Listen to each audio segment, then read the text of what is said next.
de güvenemeyiz. Uygur Türkleri konusunda sıkıntı yaşıyoruz diyor Hasan Köne. Efendim, bu da bir Amerikan efsanesi. Bu da bir Amerikan propaganda ve uydurması. PKK Nasıl neyse... olur ya? Nasıl olur Allah aşkına? Çok Hayır, girmek istemiyorum. bakın müsaade, bu konuyu. arayı kesme. Bakın PKK neyse... PKK neyse... istemiyorum ama az önce İran meselesinde buyurun. PKK neyse Doğu Türkistan Partisi, İslam Partisi. Allahu Ekber. Aynı işte Nasıl aynı olur efendim? Amerika tarafından eğitilen, CIA tarafından fonlanan örgütler bunlar. PKK, ayrılıkçı Doğu bir iş Türkistan. mi yapıyorlar? Bunlar Türk askerine Doğu Türkistan'da bitireyim beyefendi. Size geleceğim hemen. Hilmi Bakın Bey, bunlar yanıt Türk vermeniz askerine için. kurşun sıkan adamlar. Bizim Fırat Kalkanı harekatında. Uygur Türkleri. Evet. Uygur Türkleri. Evet. IŞİD içindeki 30 bin IŞİD içinde 30 bin Uygur Doğu Bey, var. bu sözleriniz çok büyük tepki çekebilir. İşte dikkat Ben edeceksin. moderatör Kesinlikle olarak olur mu altını böyle çiziyorum. bir şey? O zaman bir daha ben senin konusunda. toplantına gelmem. Yok, benle Bu bir ilgisi gerçek yok. aslında Ama arkadaş. Doğu Bey, ben moderatör olarak tarafsız Bunu olarak bakın MHP sözünüze müdahale yöneticileri de ediyorum söyledi. Bu bir gerçek. MHP'nin yöneticileri de söyledi. Bu olsa Bir dakika. saçmalık olur. IŞİD Başka bir içinde şey olmaz. saçmalık değil, gerçek. IŞİD içinde Bana göre 30 bin. saçmalık olur. 30 bin. Bakın rakam IŞİD veriyorum. kaç kişi de 30 bin şey olacak ya Doğu Türkistan. Bunlar aileleriyle birlikte 10 bini silahlı, 20 bini aile Suriye'nin kuzeyinde, IŞİD içerisinde, Irak'ın kuzeyinde 30 bin, 10 bini silahlı o Doğu Türkistan İslami Partisi'nin militanları var. Ve bunlar bizim Fırat Kalkanı harekatında Türk Silahlı Kuvvetlerine kurşun sıktılar, Mehmetçiğimizi öldürdüler. Bunu Milli Savunma Bakanlığı da biliyor. Bunu bir Genelkurmay iddia Başkanlığı olarak- iddia değil. Hayır Hayır, efendim. sizin İddia iddia- değil. Müsaadenizle. Hayır efendim, hiçbir Müsaadenizle. iddia değil. Hiçbir iddia değil. Bir neden yazalım. konuşuyorsunuz? Bir iddia Müsaadenizle. değil, gerçek. Peki. Selamünaleyküm sevgili seyirciler. Canlı yayınımıza hoş geldiniz. Bugün biz Doğu Perinçek'i konuşacağız. Az önce gördüğünüz gibi hangi cesaretle böyle konuşabiliyor? Bunun arkasında kimler var? Az önce reklamda yaptığım gibi Kuzat Altay Bey'i sahnemize davet ediyorum şimdi. Selamünaleyküm Kuzat Altay Bey, nasılsınız? Aleykümselam. Merhabalar, nasılsın? Merhaba. Az önce herkes izledi. Bayağı ciddi işler oluyor Türkiye'de. Uygurlar teröristtir, PKK'dır gibi ifadeler Doğu Perinçek Bey'den çıkıyor. Bir de nasıl bu adam ne hale geldi biliyorsunuz. Herkes biliyor. Son seçimlerde işte %0.2 alan bir parti başkanı bu kadar güçlü olmanın sebebi nedir yani? Öncelikle herkese teşekkür ederiz. İlk defa burada Arslan Bey'le biz Türkçe olarak canlı yayına çıktık. Sizlere teşekkür ederim ama yine de teşekkür etmek istiyorum. Ben bugün düşündüm, tamam mı? Twitter'ın kurucusu Jack Dorsey, Facebook'un kurucusu Mark Zuckerberg, bir de Instagram var. YouTube'da var. Bunların hepsine teşekkür ederiz. Düşün yani. Ya Doğu Perinçek kim ya? Bu adam kim ya? Mesela şimdi 0.2 almış, oy almış. Ondan sonra Türkiye'de %60 oy almış gibi davranıyor. Habertürk, CNN, yani her gün bir kanalda bu arkadaş. Tamam mı? Türkiye'de başka siyasetçi yok mu? Başka bakan yok mu? Türkiye'de partisi yok mu? İyi Parti yok mu? MHP yok mu? Yani ana muhalefet CHP yok mu? Yani bunlar niye TV'ye çıkmıyor? Niye sürekli Doğu Perinçek kanaldan kanala lak sabah akşam yalan yapıyor, propaganda yapıyor Türk milletine. Şimdi böyle bir durumda mesela Uygurlara ses verilmiyor. Doğu Perinçek gibi yalancılığı, terörist olduğu tescillenmiş. Yani dağa gidip Abdullah Öcalan'a çiçek veren kim? Bir dinci, bir İslamcı, bir şucu, bir bucu, bir mavcu. Ya bir yerde dur kardeşim ya. Sen mavcu musun? İslamcı mısın? Nesin? PKK'cı mısın? Nesin yani? Bir karar ver önce kim olduğuna. Ama karar vermiyor. Her gün değişik bir şey. Sabah kalkıyor bir, akşam yatıyor bir. Bir kalkıyor İslamcı, İslam'ı savunuyor. Bir kalkıyor MHP'yi savunuyor. Bir kalkıyor PKK'yı savunuyor. Bir kalkıyor Çin'i savunuyor. Sen kimsin? Şimdi sıkıntı şu. Türkiye'de bunun gibi yalancılar TV'leri, ana medyayı işgal etmiş durumda. Ben niye Facebook'a teşekkür ediyorum? Niye Twitter'a teşekkür ediyorum? Allah'tan böyle bir dönemde yaşıyoruz. Ya düşünsene 20 sene önce, tamam mı? Doğu Perinçek devletin eline almış, Medyayı eline almış, tamam mı? Devletin bütün erkanlarının arkasına almış. Oradan lak bütün TV'de yalan söylüyor. Yani millet olarak, halk olarak bizim bir şeyimiz yok ki. Dünyaya nasıl duyuracağız? Doğu Perinçek demedi mi? TV'lere çıktı dedi, biz oraya gittik dedi. Orası köy endüstri gibi. İnsanlara iş üretiyor falan filan. İnsanlar çok mutlu falan. Yani düşün, sabah akşam yalan söyleyen bir Doğu Perinçek var. Ona gani sahne veren bir Türk medyası var. Türk medyası kimin elinde? Yani onlara sahne veren kim? Ya bunları konuşmak zorundayız. O yüzden Allah'tan sosyal medya mevcut. Allah'tan bizim gibi fakir fıkra garibanlar gidip burada derdimizi dinletebiliyoruz. Yani sen şu an dedin ya, Doğu Perinçek'in arkasında kim var? Şimdi ilginç bir soru bu. Doğu Perinçek'in arkasında kim var? Yani şöyle diyelim. Doğu Perinçek'in arkasında kim var? Doğu Perinçek diyor iktidarın rotasını diyor biz çiziyoruz diyor. İktidar diyor, hükümet diyor. Şurada dur desek orada durur. Burada dur desek burada durur. Yani böyle konuşabilen bir insan. Diyor ki iktidar niye Doğu Perinçek'in kulağını çekmiyor? Kardeşim artık geçti o zamanlar. Doğu Perinçek iktidarın kulağını çekiyor. Doğu Perinçek'in arkasında kim var? Artık iktidarın arkasında Doğu Perinçek var. Çünkü bu adamın Türkiye'de oluyor. 0.2 oy almasına rağmen Türkiye'de hiç ana muhalefet partisinin çıkamadığı, hiçbir partinin, legal partinin çıkamadığı TV'lerde sabah akşam işgal ediyor. Ve bunun dedikleri oluyor Türkiye'de. Bu Ergenekon'dan yargılanıp hapisten çıkarken ne dedi? Ne dedi? Ben dedi bütün cemaat ve tarikatların kökünü kazacağım dedi. Cemaat ve tarikat nedir kardeşim? Türkiye'de Müslümanlar %99 oranda Müslüman var. Herkes cemaattir Türkiye'de ya. Sen camiye gidiyorsun, namaz kılıyorsun, caminin cemaatsin. Yani sizin kökünüzü kazacağım diyen bir adam şu an Türkiye'de 0.2 oy almasına rağmen %60 gibi bir imtiyazı var. Oyları kime verdiniz siz? İktidara mı verdiniz? Yoksa Doğu Perinçek gibi bir gün kalkıyor Mavci, bir gün kalkıyor Apocu, bir gün kalkıyor Çinci. Yani buna mı verdiniz? Kime verdiniz? O yüzden bunu soru sorarken artık o zamanlar geçti, Doğu Perinçek'in arkasında kim var? Doğu Perinçek artık hükümetin arkasında olacak bir duruma gelmiş artık Türkiye'de. Türkiye'ye acıyorum. Yani biz bir defa şimdi yani biz Doğu Türkistan'ı kurtarmaya çalışıyoruz ya, artık Doğu Türkistan'ı kurtarmaya çalışırken ben Türkiye'nin benim çok sevdiğim, ben çok seviyorum Türkiye'yi. Herhangi bir Türk kadar seviyorum.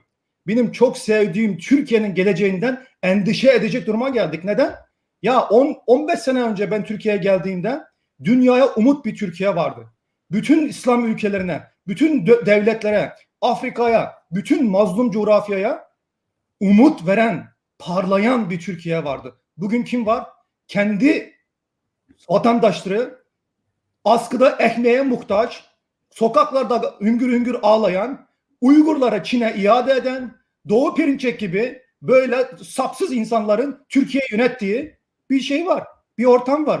Ekonomi zaten batmış durumda. Yani böyle bir durumda ekonominin çökmesi zaten Çin'in daha güçlü olması demek Türkiye'de. Yani Uygurları bırak, artık Türkiye'den endişe edecek hale geldik Doğu Perinçek yüzünden. O zaman şunu mu diyorsun? İktidarın yani hükümetin arkasında Doğu Perinçek var. Vallahi Ve tabii ki biz biliyoruz ki Doğu Perinçek arkasında Çin var. Demek ki artık Çin devleti mi, Çin rejimi mi artık Türkiye'yi yönetiyor manaya mı geliyor artık? Şimdi şöyle bir şey var, tamam mı? Ben Çin'de 19 sene yaşadım. Yani hem Çin nasıl çalışıyor hem diktatörlük nasıl çalışıyor, bu benim hayat tecrübem kardeşim yani. 19 sene diktatörlüğü okumuşum. 19 sene Çin'i okumuşum. Ben Pekin'de büyüdüm. Pekin'den sonra Doğu Türkistan'a döndüm. Doğu Türkistan'da yaşadım. Orada olup bitenlere 19 yaşıma kadar, yani damarlarıma kadar yaşamış bir insanım. Şimdi Çin'i ben anlıyorsam size bir şey söyleyeceğim. Nazi Almanyası, Adolf Hitler dedi ki bizim dedi 3. imparatorluk dedi 1000 sene şey yapacak. Ayakta kalacak. 1000 senelik imparatorluk kuruyoruz. Ne oldu? 12 senede battı. Çünkü her yere military occupation, yani her yere savaş açtı. Yani askeri olarak savaş açtı. 12 seneden birkaç saat falan derken bunlar battı. Çin bunu çok iyi biliyor. Çin de dünyaya hakim olmak istiyor. Çin de Adolf Hitler gibi. Şimdi bir kitap okudum İngilizce, Stealth War diye. Orada Xi Jinping, şu anki Xi Jinping'i anlatıyor. Odasında bir Mao'nun ceketi var, bir Adolf Hitler'in şeyi var. O nereden bulduysa Nazilerin elbisesini bile bulmuş orijinal olarak. Orada o kadar çok Adolf Hitler'e tapan ona benim şey yapan bir insan var Xi Jinping olarak. Çin'in biliyoruz dünyaya hakim olma hırsı var. Ama Çin çok iyi biliyor. Artık dünya savaşla, artık dünya böyle tankla, tüfekle alınmıyor. Çin sizin toprak egemenliğinize değil, sizin ekonomik egemenliğinize şey yapıyor, göz dikiyor. Şimdi şöyle oldu, düşün, koskoca Türkiye. Daha birkaç sene önce dünyada 16. büyük ekonomi. Düşün, değil mi? 16. büyük, ya düşün, dünyada 180 küsur ülke var. 16. olmuş. Ne güzel bir şey ya. Gurur verici. Yani gönül isterdi ki Türkiye dünya 10.'su olsun. Hindistan'ın önüne geçsin. Böyle bir şey yok. Ne oldu? Sayın Damat Bey, Berat Albayrak gitti Çin'den 3,5 milyar dolar. Yani Çin'den alan 3,5 milyar dolar para, yani bu Berat Albayrak Bey Türkiye'ye dönerken maşallah Kanuni Sultan Süleyman seferden dönmüş gibi, bir cihattan dönmüş gibi, bir zaferden dönmüş gibi böyle bütün kanallarda işte Çin'den 3,5 milyar dolar. Ya kardeşim, ya utanmıyor muyuz? Türkiye, koskoca Türkiye, yani kusura bakma, devletler bazında 3,5 milyar dolar tükürük gibi bir paradır yani ya. Amerika'da herhangi bir şirketin 3,5 milyar dolarlık yıllık bütçesi vardır ya.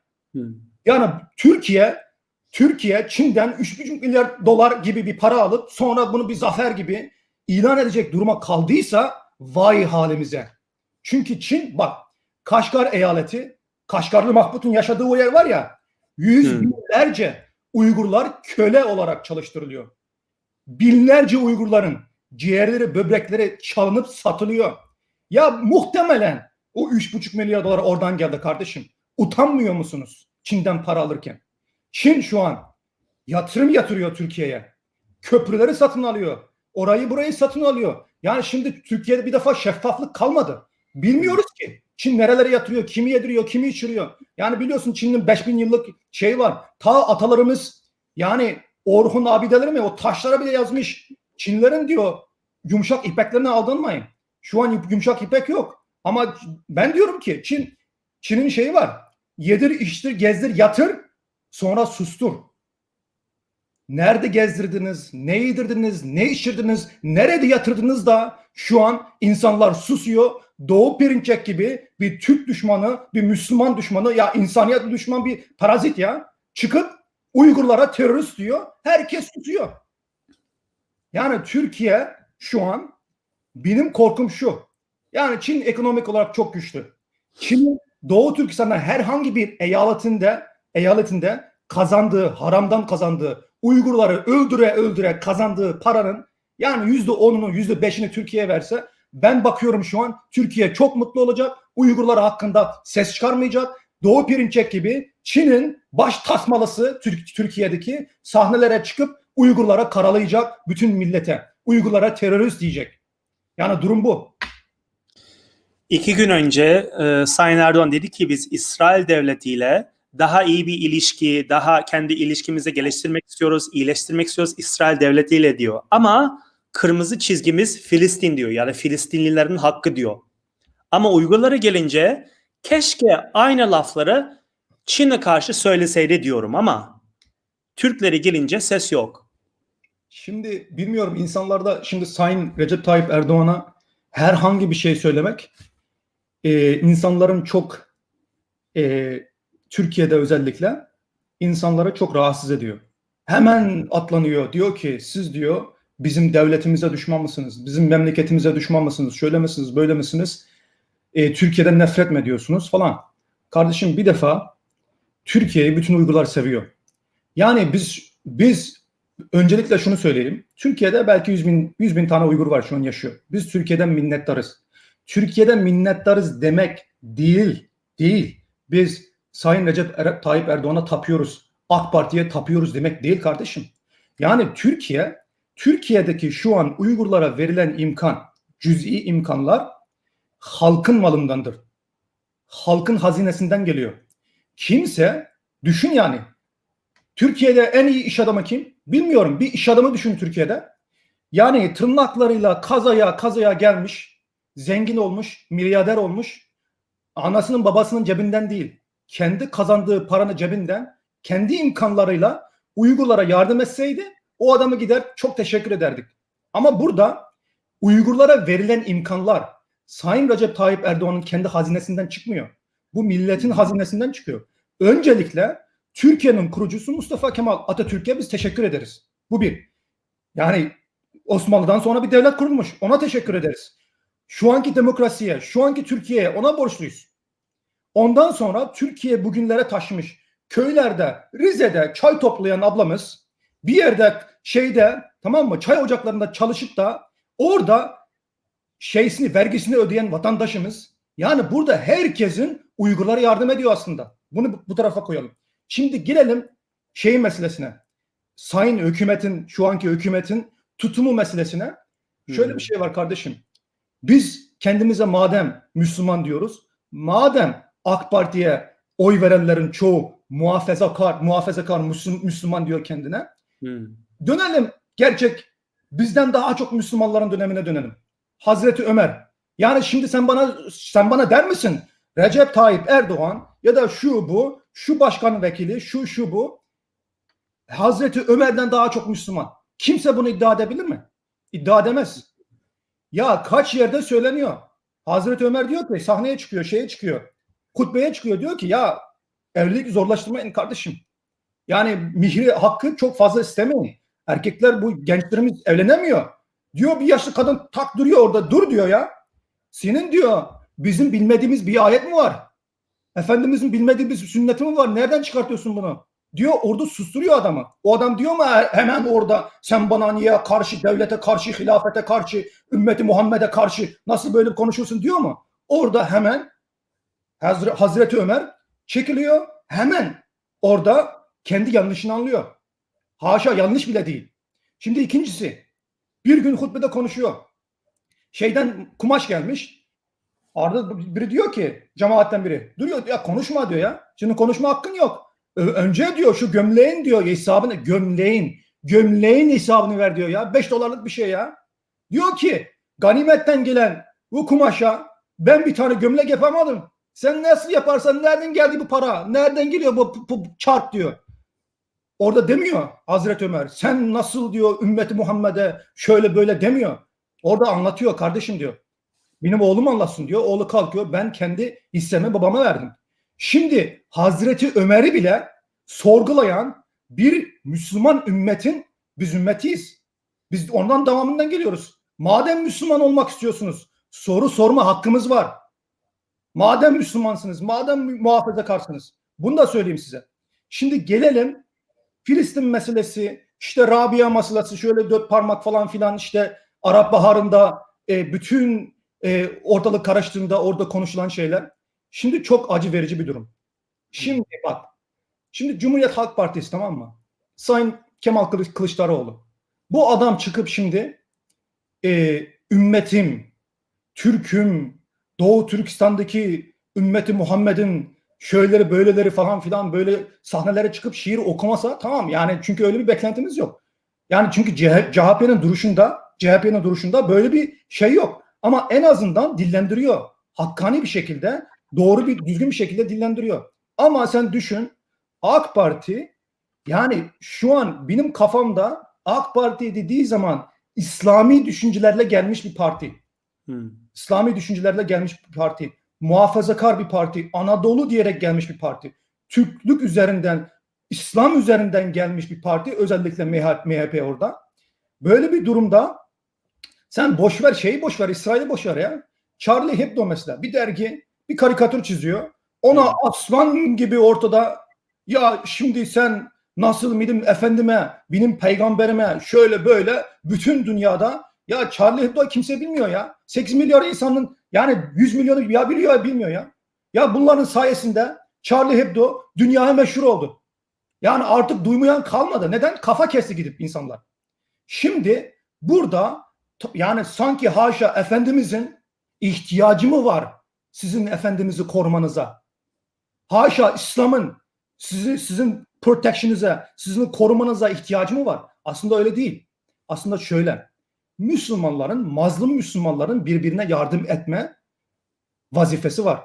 Charlie Hebdo'ya karşı aslan gibi kükreyen, China Hebdo'ya karşı, çünkü China Hebdo diyorum çünkü dünyanın en İslamofobik ülkesi Çin. Çin dedi, şöyle dedi. Dedi ki İslam bir hastalıktır dedi. Çin, İslam bir ruhi hastalıktır dedi. Ruhu hastalık. Çin cami yıkıyor. Yani Doğu Türkistan'da, bırakın Doğu Türkistan'da, Çin'de Hoy milleti var. Ya onların bile Çin genelinde cami kalmadı, yıka kalmadı. Kur'anları yaktı. Bunlar İslam'a hakaret değil mi? Ya madem Charlie Hebdo'ya karşı aslan gibi kükrüyorsun, ya tamam orada cami yakılıyor. Çin film yapmadı mı? Çin Efendimiz hakkında dizi yaptı ya. Saçma sapan bir resmi gösterdi. Bunlar dedi, Muhammed dedi, Müslümanların tanrısıdır. Demedi mi? Sen paylaştın o videoyu. Neden? Evet. Çıkıyor mu? Nerede bu Müslümanlar? Aslan gibi kükreyen Müslümanlar. Nerede? Hiçbir yerde yok. Ortalıkta yok. Charlie Hebdo olunca, bir karikatür olunca aslan gibi kesiliyorsunuz. Çin gibi paranızı önden verip, tamam mı? Parayı yatıra şey yapan insanlara, sizi satın alan insanlara karşı tık yapmıyorsunuz. Sesiniz bile çıkmıyor.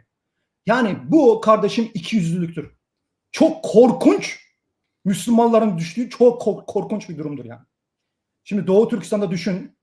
Muhammed ismi taşıdığı için öldürülüyor.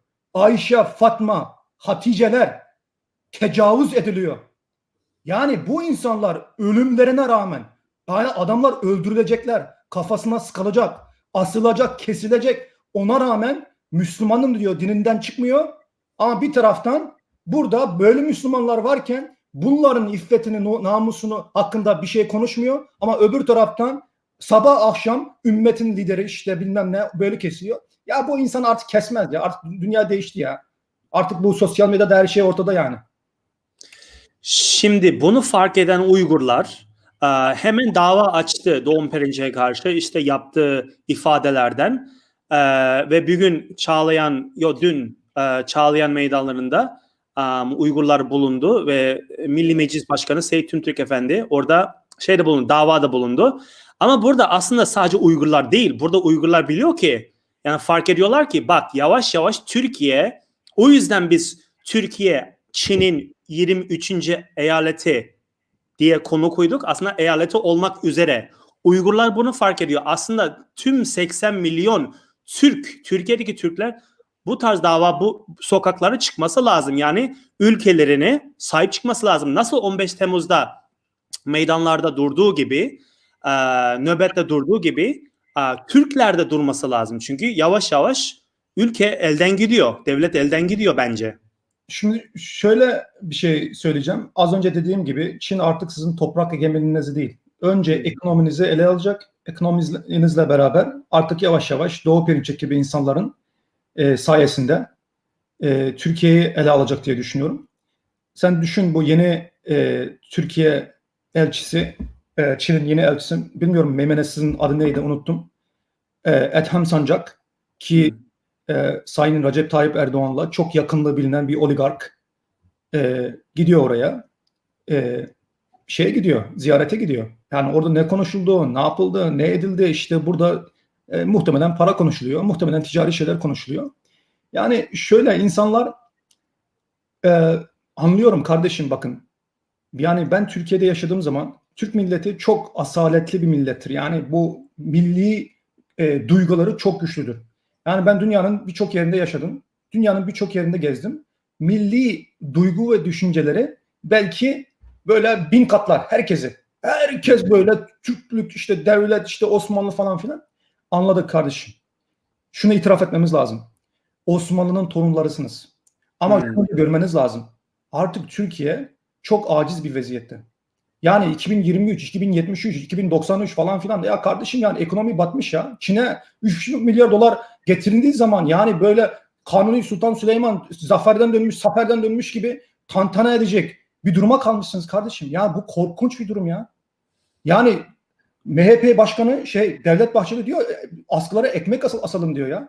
Yani insanlar diyor, geçen gördüm bir vatandaş gidiyor Sayın Recep Tayyip Erdoğan, açım diyor, ekmek götüremiyorum diyor. Yani böyle bir duruma kaldık. Tamam mı? Şimdi bunu itiraf etmemiz lazım. Şimdi Amerika gibi de bir devlet nasıl Çin'i çok ciddiye alıyorsa, nasıl Çin bizim devletlerimize sızmış, bizim şeylerimize sızmış diye Çin'i temizlemeye çalışıyorsa düşün Amerika'ya ya. Ya Amerika'da 3-5 şirketi topla bir araya. 3-5 şirketin gayri safi milli hasılatı yiyecek bir şey varsa yani bir sürü dünya ülkelerinin önüne geçer yani. Bu kadar güçlü bir ekonomi, bu kadar güçlü bir teknolojisi var. Amerika bile Çin'i çok ciddiye alıyor. Amerika bile Çin'i çok ciddiye alıyor. Şimdi şurada ben Virginia'da yaşıyorum. Şu komşu eyalet var West Virginia. Ya bildiğin köy. Tamam mı? Adamlar atla eşekle dolaşıyor orada. Ya West Virginia'nın ekonomisi muhtemelen şu an Türkiye'nin ekonomisinden çok daha güçlüdür. Yani bunu görmemiz lazım.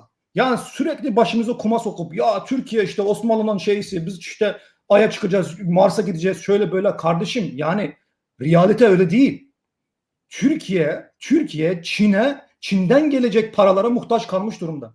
Çin size para verdiği zaman sizin devletinizin dijital mahremini satın alıyor. Düşünsene artık dünya ne oldu biliyor musun? Artık ya senin tarlana şöyle böyle şuradan şu kadar yer falan artık dünya geçti. Çin için çok önemli olan şeyler sizin Türkiye Cumhuriyeti'nin dijital mahremi. Halkın dijital mahremi. Düşün yani. Çin diyor ki 2030'da diyor biz yapay zekada dünyayı ele alacağız diyor. Yapay zeka nereden geliyor? Yapay zeka big data dediğimiz data üzerinden, veri üzerinden geliyor. Veri nereden geliyor? Bak sen sabah kaçta kalkıyorsun? Hangi filmi seyrediyorsun? Nerede kalkıp nerede kredi kartını nerede kullanıyorsun? Kardeşinle ne konuşuyorsun telefonda? Yani sizin mahreminiz, halkın mahremi, hükümetin mahremi, devletin mahremi şu an Çin'in eline geçmek şeyinde. Huawei takır takır işliyor Türkiye'de. Yani bu duruma kaldı Türkiye. O yüzden biz insanları uyandırmaya çalışıyoruz. Artık gözünüzü açın. Yani Uygurları bırakın. Türkiye artık yavaş yavaş Türkiye'deki kurumlar, Türkiye'deki işte ticari şeyler, Türkiye'nin hassas teknolojileri Çin'e veriliyor. Yani burada bir kurtuluş savaşı gibi bir şey olması lazım Çin'e. Eskisi gibi tüfekle, tankla savaş olmuyor. Çin size bir kurşun sıkmadan devletinizi ele alıyor ya artık bunları görün ya. O yüzden Doğu Perinçek gibi insanlar diyor ki mesaj atıyor bana. Ya diyor kafayı takma diyor. Türkiye'de kimse kafayı takmaz. Ya kardeşim Türkiye halkı 80 milyon halkın 79.9 milyonu kafaya takmayabilir. Doğu Perinçek'i. Saray Doğu Perinçek'e kafaya taktı mı sizin 79 milyon takmıyor musunuz takmıyor musunuz önemli değil. Yani burada böyle bir mesele var yani. Şey diyor, Çin'den gelen aşılar hakkında ne düşünüyorsunuz diyor. Ve ben son zamanlarda okudum ki hatta Çin'e bu yabancıların ürettiği vaksinlere satın alıyor ve Çinliler bile kendi Çin'den ürettiği aşıları değil, yabancıların, Almanya'nın, Amerika'nın aşıları öneriyor. Çinliler. Ama şu anda Türkiye Çin'in aşısını satın alıyor. Bakın ne düşünüyorsun? Şöyle düşünüyorum. Ya çok komik, çok saçma bir şey. Kimdi bu? San Diego'da bir tane Türk hocamız var. Sürekli TV'ye çıkıyor. Evet. Çingeloğlu mu? Evet. Hocamız var. Şu an çalışıyor. Çok Twitter'da çok aktif bir insan. Çin aşısına ne bakıyorsunuz ya? Adama sordum yani. Ben şey değilim yani. Ben medikal bir şeyim yok yani. Tıbbi şeyim yok. Adam diyor ki Çin'den aşı mı olur diye. Söylemedi. Çin'den aşı mı olur dedi ya. Şimdi şöyle bir şey söyleyeceğim size kardeşim bakın. Yani ne zaman Çin malı yani Çin malı dediğin zaman kafana ne geliyor? İşte bozuk, çalışmayan, işte yani, boş, yani ucuz. Geçen birkaç sene önce Türkiye'de bir şeyde hangi bir yerde Türkiye'de insanların ayakları kırmızı şey yapmaya başladı tamam mı? Şişiyor ayakları kıpkırmızı oluyor. Oradan buradan pap çıkıyor insanlar. Ya bu nedir diyor ya? Bu yeni bir tür yani epidemi ne o yani bir virüs mu dağılıyor falan filan. Araştırma yapıyor. Çin'den bir konteyner mal getirmiş o köydeki kasabadaki abi. Ondan sonra satmış herkesin o ayakkabıyı satın alan herkesin ayakları şişiyor tamam mı? Cildine kanser yapıcı ya da yapıcı malzeme kullanmış. Şimdi Çin malı bir defa çöptür. Bunu söyleyeyim. Yani topyekün Çin malı çöptür. Yani Çin'den gelen her şey sorgulanır. Bu bir. İkincisi Çin yani virüs nereden çıktı? Çin'den. Yani ben Ocak ayında Twitter'dan söyledim. Dedim ki ya bakın dedim Çin Wuhan'dan uçmaya devam ettiriyor. Lütfen Türk Hava Yolları Wuhan'dan ilişkileri kessin. Yani ben kimim ki? Zaten millet duysun diye söylüyorum. Türk Hava Yolları beni kafayı takmaz ki. Ama orada kalsın, yani hatıra olarak kalsın. Bir sene sonra, 2 sene sonra ortaya çıktığımızda şu zaman böyle söylemiştik. Şimdi Çin önce Wuhan'da bu virüs patlarken Çin'i karantina alıyor. Bak, Çin'i karantina alıyor. 6 haftaya kadar Wuhan şehrinden uluslararası uçuşa devam ediyor. Bak, dünyaya virüs ihraç ediyor. Çin'de 9 tane doktor, 9 doktor, tamam mı? Bunu ben Facebook sayfamda makalesini de yazdım. Kasım ayında, 2019 Kasım ayında arkadaşlar görüyor, oradaki doktorlar, böyle bir epidemik var, virüs dağılıyor, orada bir rapor hazırlıyor, Çin merkezi hükümetine yolluyor. Hükümet diyor ki sen bize karşı diyor darbe yapıyorsun diyor, sen bize karşı şunu yapıyorsun, bunu yapıyorsun, milleti kışkırtıyorsun diyor, conspiracy yani komplo teorisi üretiyorsun diyor.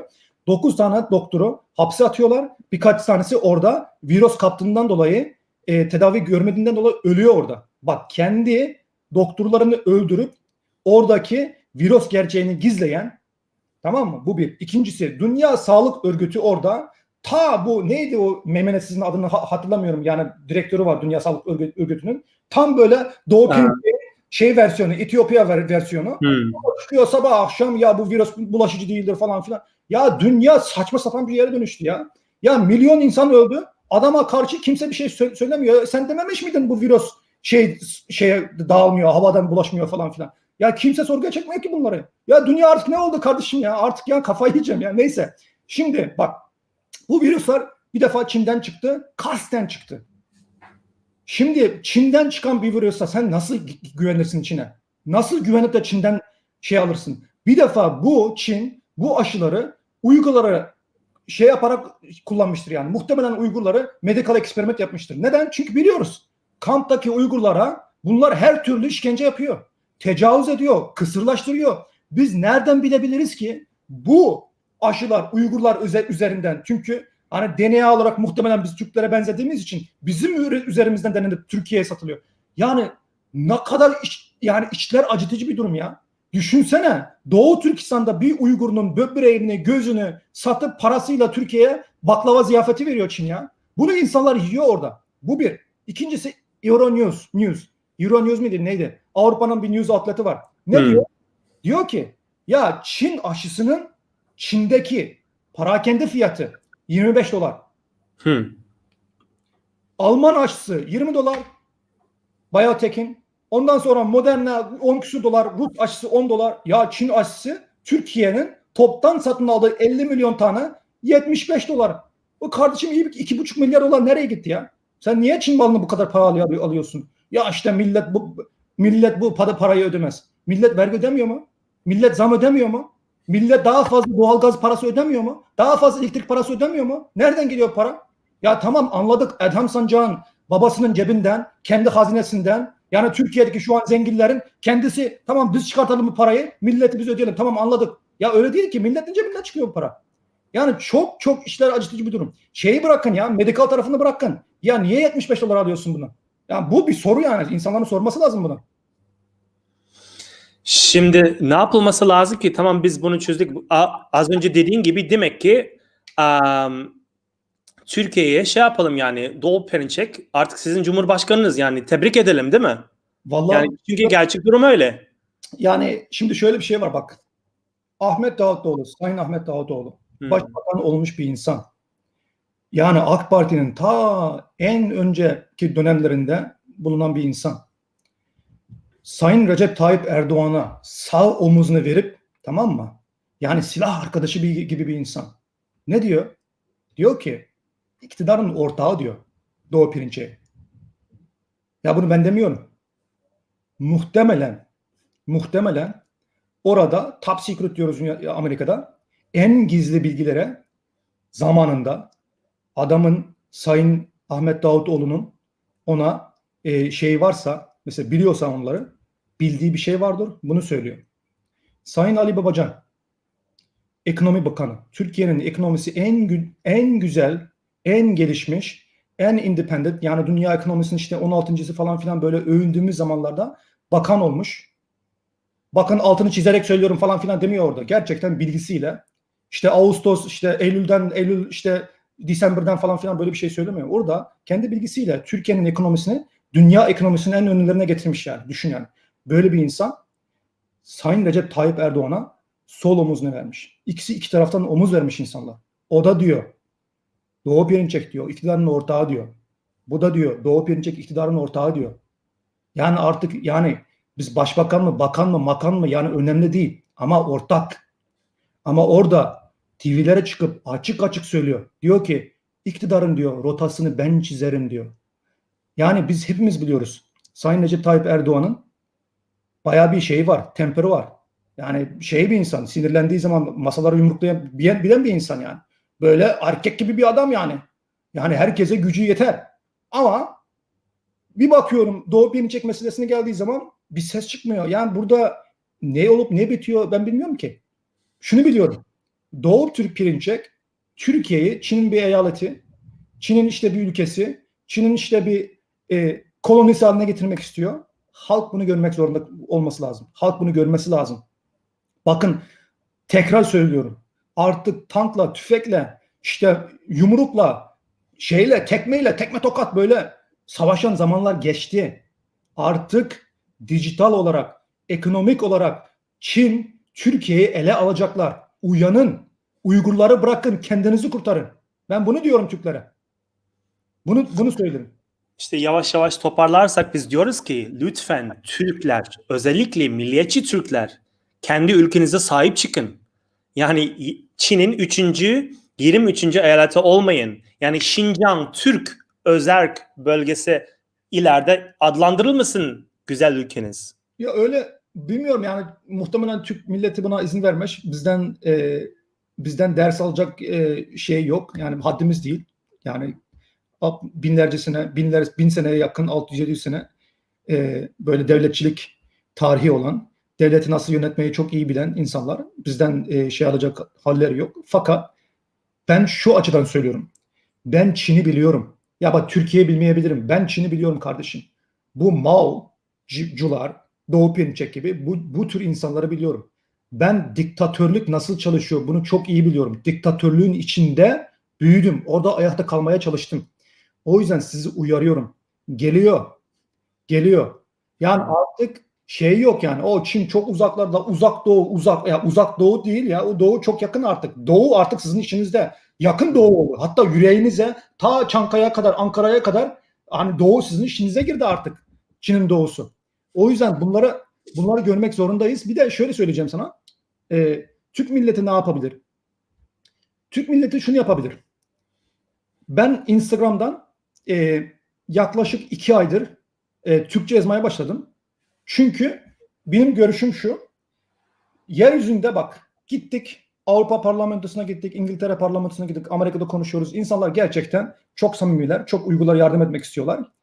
Ama millet olarak topyekün, bak millet olarak topyekün. Ya Türkiye'de Kürdü, Türk'ü fark etmez. Türkiye'de Kürtler de acayip bir şekilde Uygurlar hakkında sesini çıkartıyor.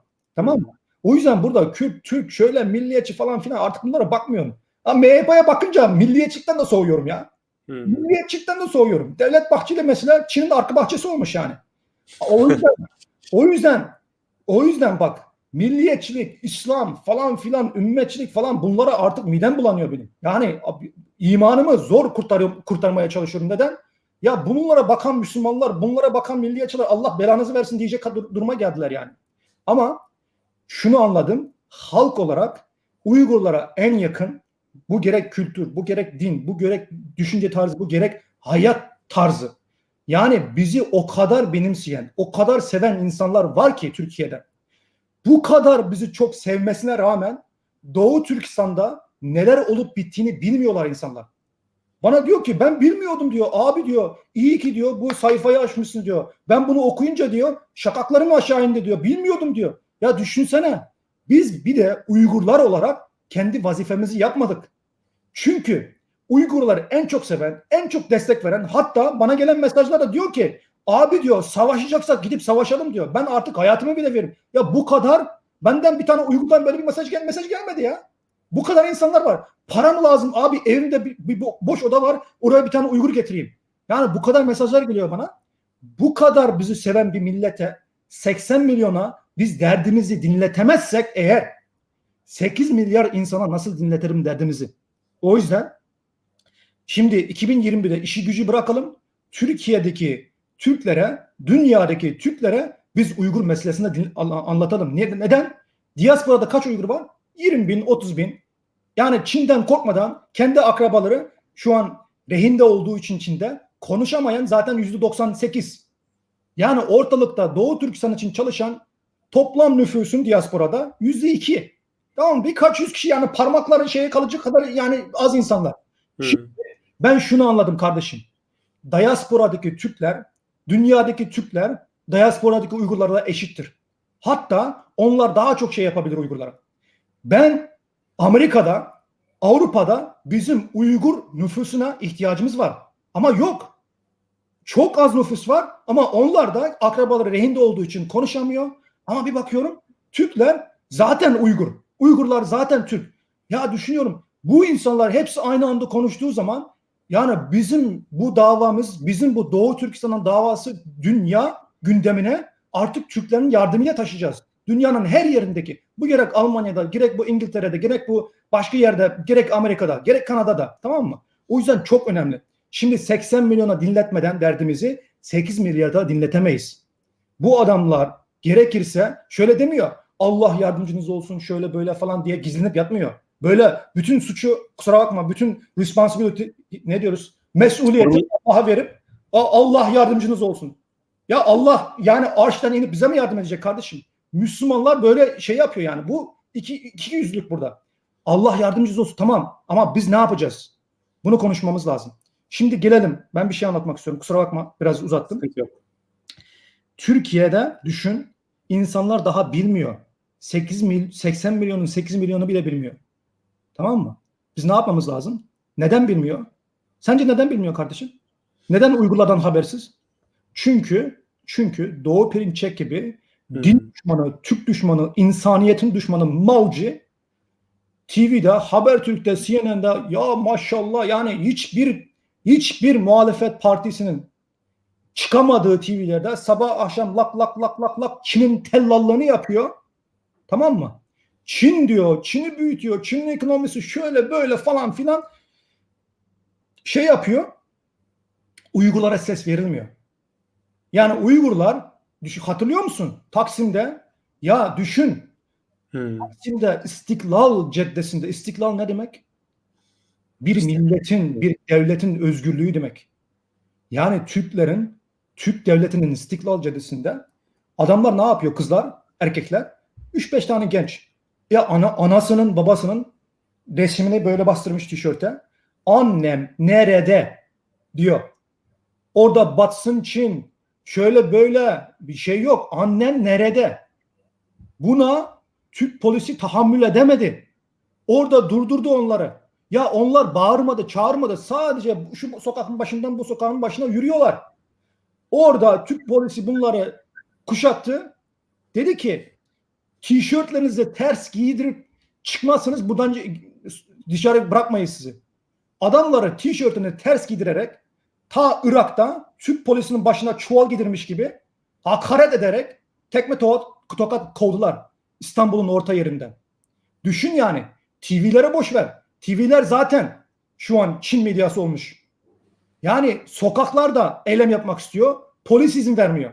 Böyle bir durumda halk neden, nasıl bizi anlasın, nasıl bizi bilsin? Ama niye Uygurların sesi kısıtlanıyor biliyor musun? Şundan dolayı. 80 milyon biliyor ki bu %30-40 neyse AK Parti'ye oy veren, bu %10-15 neyse Milliyetçi Hareket Partisi'ne oy veren, bu Milli Cumhur İttifakı neyse bunların iktidara gelmesindeki temel söylem İslamcılık, Müslümancılık, ümmetçilik, milliyetçilik, Türkçülük, Turancılık. Ulan Turan'ın anası da biziz, babası da biziz. Doğu Türkistan Turan'ın atasıdır. Doğu Türkistan Turan'ın anasıdır. Madem Turancısın, niye tık sesin çıkmıyor? Yani bunu halk soracak. Bak, adamlar soracak. Madem sen ümmetçisin kardeşim, burada Doğu Türkistan ümmetli, sen Müslüman.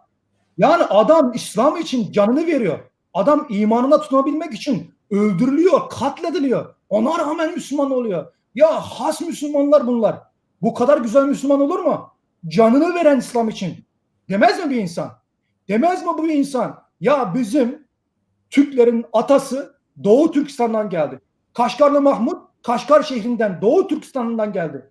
Doğu Türkistan Türklerin ata cumhuriyetidir demez mi bir insan? Niye sen madem milliyetçisin, Doğu Türkistan hakkında, Turancısın, Doğu Türkistan hakkında bir konuşmuyorsun? Madem sen İslamcısın, Doğu Türkistan'daki Müslüman hakkında çıt çıkartmıyorsun. Demek şöyle, halk 80 milyon bunu duyarsa artık yalancının mumu söner. Çünkü İslamcılık, ümmetçilik, milliyetçilik ta sana peşin para ödeyene kadarmış. Satın alana kadarmış. Sen İslamcı değilsin. Sen ümmetçi değilsin. Sen de çakma milliyetçisin. Millet bunu duyarsa, millet şu an Doğu Türkistan'ı olup biteni duyarsa, hükümetin ses çıkarmadığını duyarsa, millet şu an yabancılar şubesinde Uygurların, yüzlerce Uygur'un Çin'e iade edilmek üzere yabancılar şubesinde hapse yattığını duyarsa, millet Zinnet Gül Dursun gibi 2 tane bebeğiyle Çin'e, Tacikistan üzerinden Türkiye tarafından Çin'e iade edildiğini duyarsa, bu sefer millet diyecek kardeşim artık söndü bu mumlar. Artık biz size inanmıyoruz. Siz ne milliyetçisiniz, ne İslamcısınız, ne dincisiniz, ne ümmetçisiniz. Siz yalancısınız diyecek millet. O yüzden ben düşünüyorum ki millete duyulmasın, aman Türk milleti duymasın Doğu Türkistan'da olup bitenleri. Millet sadece Çin'in baş tasmalı, baş sözcüsü Doğu Perinçek'in söylediklerini duysun diye onu kanal dolaştırmasının sebebi budur. Bir de peşin ödüyor parasını. O yüzden bizim millet olarak yapmamız gereken, Türk milleti olarak, ya boş verelim artık insanların şeyine bakmayalım. Artık iman falan filan, ya bunlara artık yorulduk biz. Artık bak, vicdanın varsa zerre kadar Efendimiz'i seviyorsan, peygamberin, onun ümmetleri Doğu Türkistan'da öldürülüyor. Zerre kadar milliyetçilik varsa Türk milletinin doğduğu yer Doğu Türkistan'dır. Ata Turan, ana Turan Doğu Türkistan'dır. Madem sen milliyetçisin, zerre kadar varsa artık bunu sen Doğu Türkistan'da olup bitenleri halka duyuracaksın. 1. Sosyal medyada duyuracaksın. 2. Komşularına anlatacaksın. 3. 4. Soracaksın. Abicim bak, ben sana oy verdim. Sen bu oyları gidip Doğu Perinçek gibi Maucu teröriste çarçur edesin diye mi verdim ben sana? Millet sana Cumhur İttifakı'na oy verirken onlara güvenerek veriyor bu oyu. Diyor ki ben sana güveniyorum, hükümetimizi, ekonomimizi, devletimizi sen yönet diye millet güç veriyor. Alıyor bu gücü, milletine alıyor bu gücü. Yani sahnelere Doğu Perinçek'le beraber ittifak yaparak mı çıktı? Ama şu an Cumhur İttifakı'na verilmiş oylar Doğu Perinçek'in arka cebinde ya. Çünkü devlet yönetiyor. Diyor, rotayı ben çiziyorum diyor. Demek Cumhur İttifakı'nın rotasını Doğu Perinçek çiziyorsa o zaman verdiğiniz oylar, Cumhur İttifakı'nın verdiğiniz oylar Doğu Perinçek'e gitmiş kardeşim. Yani bunu artık görün yani. Bunu millete anlatmamız lazım. Bunu millete ne kadar fazla anlatırsak şöyle, Doğu Türkistan'daki insanların hayatı kurtulur. Bir. İkincisi, Türkiye'deki Türk Uygurların güvenliği biraz daha garantiye alınır. Çünkü geri gönderilme şeyi var, tehlikesi var. Çin'in arka bahçesi, geçen biliyorsun İstanbul'un orta yerinde bir Uygur kardeşimiz yani suikasta uğradı. Düşün yani. Bunların güvenliği açısından biraz devlet, biraz hükümet hicap duyar halkından. Oy kaybetmeyelim diye. Bu 2. Üçüncüsü, biz Türkiye'nin muhtemel gelecekte Çin'in arka bahçesi, Çin'in bir ekonomik kolonisi olma riskinden kurtaracağız Türkiye'yi. Ya bu çok önemli. Siz kahkaha atarak gülebilirsiniz. Ya bunlar ne diyor bu arkadaş? Bizi Çin mi yönetecek falan? Ya Amerika tir çiziyor Çin'e. Amerika. Yani siz kaçıncı ekonomisi? Türkiye, yani Doğu Türkistan'da herhangi bir köyünden çıkan bir altın, bir uranyum, bir gaz ya da petrol parasıyla yani bütün Türkiye'ye satın alabilecek güçte yani Çin. O yüzden bunları görmemiz lazım. Gerçekten Kuzat Bey, ağzınıza sağlık. Bayağı aydınlattınız bizi. Arkadaşlar lütfen videolarımızı paylaşmayı unutmayın. Abone olmayı unutmayın. Lütfen arkadaşlarınıza duyurun. Herkese duyurun. Medyalara duyurun. Gerçekten ciddi bir vahim bir durum var şu anda Türkiye'de. Bu doğum perinçek meselesi. Kuzat Bey son sözünü alayım. Ondan sonra kapatayım ben bu yayını. Yani herkese teşekkür ediyoruz. Bir defa şöyle düşünmesin. Burada biz yani bir doktor gidiyorsun. Sen gitme tamam mı? Falan filancı gidiyor doktora. Ayşe Fatma neyse gidiyor doktora. Doktor diyor ki muayene yapıyor. Diyor ki ya kardeşim diyor hastasın diyor. Tamam mı? Kansersin. Şimdi orada o hastanın şöyle demesi lazım. Tamam ilacı nedir? Tamam ne yapmam lazım? İyileşmek istiyorsa. Ama o hasta dese ki orada ya sen bana karşı komplo mu kuruyorsun? Ya sen benim sülaleme sorgumaya çekiyorsun. Sen benim imanıma mı saldırıyorsun falan filan. Sen ne diyorsun kardeşim dediği zaman o adam kanserden ölür. Tamam mı? Ben Türkiye'ye yorum yapacak kadar haddim değil. Fakat yaşadıklarımızı, kendi gördüklerimizi söylüyorum, anlatıyorum burada. Çünkü Çin'i ben muhtemelen çoğu Türklerden çok daha iyi anlıyorum. Bunu sizlere anlatmak istiyorum. Lütfen Doğu Türkistan meselesini şöyle düşünün. Milyonlarca insan ölüyor. Yani gerek Müslümanlık açısından, gerek Türklük açısından ya boş verin ya insanlık açısından ya. Ya ben bir insan olarak bak Arslan altını çizerek burası çok önemli ha. Altını çizerek söylüyorum sana. Bak Çin milletine, Hanlara eğer böyle bir soykırım yapılırsa insan olarak ben buna rıza göstermem. Buna dur dememiz lazım. Ki bu zulüm kendi kardeşlerimize yapılıyor. Çok güzel insanlara yapılıyor. O yüzden unutmayın 80 milyona bizi çok seven 80 milyona bizi benimseyen 80 milyona biz derdimizi duyuramadan dünyaya duyuramayız. Doğu Türkistan meselesinde o milyonlarca insanın kurtulmasında Türkiye'nin Rize'deki köyünde tamam mı? Balıkesir'de, Yozgat'ta bilmem nerede bilmiyorum her yerde ki kardeşlerimiz Doğu Türkistan'daki Uygurları kurtarmak için bir şey yapabilir. Yapması gereken şu. Herkes seçsin bir insan günde Doğu Türkistan'da olup bitenleri anlatsın. Önce bak zulmü durdurmak bizim vazifemiz değil. Bununla mükellef değiliz. Şimdi bu arkadaşları sen düşün yani Yozgat'ta bir çoban nasıl durdursun? Çin'e savaş mı açsın yani? Dedi ya o MHP'li neydi o arkadaşın adı? Savaş mı açalım Çin'e falan. Yani savaş açmanızı istemiyoruz. Duyurmanızı istiyoruz. Tamam mı? Durdurmakla değil, duyurmakla mükellefsiniz. Lütfen duyurun. En sonunda söyleyeceğim, yani böyle Google yaptığı zaman Kuzat Altay işte Uygur Amerikan Konseyi Başkanı falan filan. Bir defa ben buraya Kuzat Altay olarak geldim. Ben Uygurları, bu konuştuklarım Uygurları temsil etmiyor. Bu benim görüşlerim. Konuştuklarım benim şu an reis olduğum derneği temsil etmiyor. Orada da biraz fikir olarak benzemezlikler var. Biz aynı fikirde değiliz bir sürü insanla. Orayı temsil etmiyor. Beni temsil ediyorum. Ben babamın oğluyum. Babam biliyorsun kampta 2 sene kaldı. Ayağını kırdı çıkarttılar. O yüzden burada ben kendi adıma konuşuyorum. Bunu da böyle bilesiniz inşallah. Kulağınızı ağrıttım. Çok özür dilerim. Hepinize çok teşekkür ederim. Hayırlı hafta sonları dilerim size. Allah razı olsun. Çok teşekkür ediyorum Kuzat Altay Bey. Sevgili seyirciler, bir daha görüşmeye denk. Herkes Allah'a emanet olun. Esselamu Aleyküm ve Rahmetullahi ve